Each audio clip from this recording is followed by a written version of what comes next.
Thank you, Chair Thompson. My name is Andy Keller, and I'm the President and CEO of the Meadows Mental Health Policy Institute, and I'm testifying today for Senate Bill 10. Do you have a Frank? Thank you. So 2 years, 4 years from now, how will we know whether we've been successful? I mean, and honestly, it's one of the challenges with measuring any of the mental health stuff. How do you know that you're actually having a positive impact? We've had this discussion in medicine. It's pretty easy to know.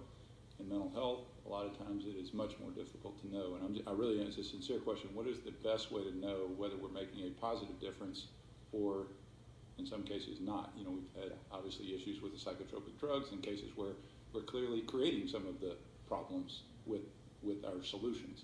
Yeah. So now, Chair, how do we know whether we win? Yeah, and I would actually differ with you on the point that it's easy to measure in other healthcare. I'm not really sure what that cholesterol test I've been taking every year actually means. I think there's a lot of vagary in a lot of healthcare. But I would say Easier.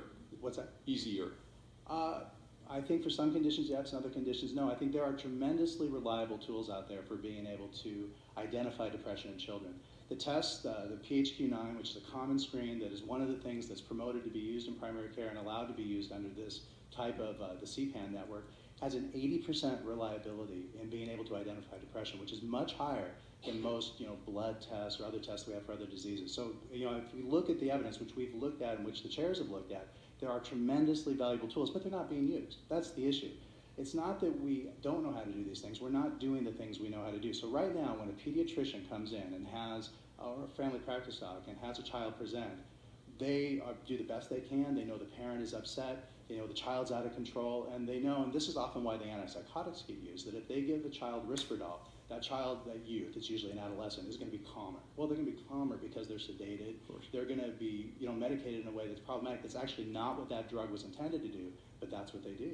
And most of the overprescribing that we see of these medications is in primary care. It isn't the specialists who are out there doing this. It is primary care docs who don't know what to do and are doing their best. And it's not that they're ill-intentioned. It's not that they are trying to over-medicate. It's the tool they have. So the metrics I would look at is, first of all, are we getting the education to primary care docs? 4 years out, what I would hope to see is that every primary care practice, or virtually every primary care practice, is using this, so we know that they're accessing the expertise. The second thing I would want to do is to have some funding, hopefully through the research dollars that you're putting out there, to actually look at studies to see, are we using medication less?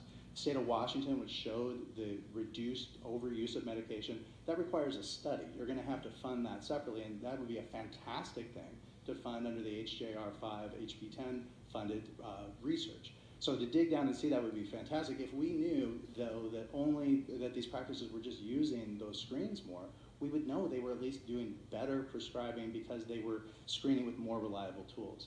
To actually get to the outcomes, you're going to have to do some of the research under the other bill. But those are the kind of things I would look at.